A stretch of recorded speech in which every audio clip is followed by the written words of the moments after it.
I'm Leilani Farha, the UN Special Rapporteur on the Right to Housing and the Global Director of The Shift, a worldwide movement to secure the right to housing. I'm doing a series of videos on the coronavirus and housing issues.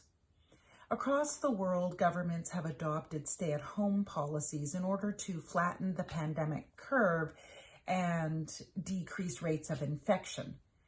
It's based on the idea that if you stay at home, you won't get the virus and you won't spread it. But of course, this isn't always the case.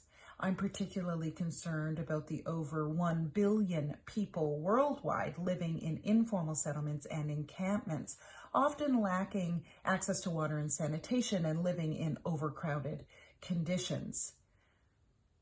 These are circumstances that make it really difficult to do things like hand washing and disinfecting surfaces and physical distancing.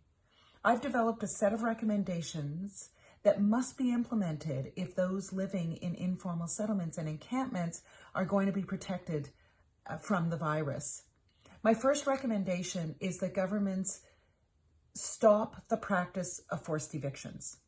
Governments must also ensure that those living in informal settlements and encampments have access to water and sanitation, soap, disinfectants, masks, gloves, and any other items and services necessary in order to protect those communities from the virus.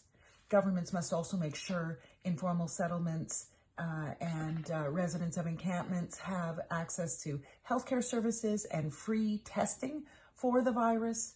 And lastly, these communities absolutely need information. They need to know about the virus, how to prevent it, and they also need to know where to access information regarding healthcare services. For more of my recommendations, please visit my website. Thank you.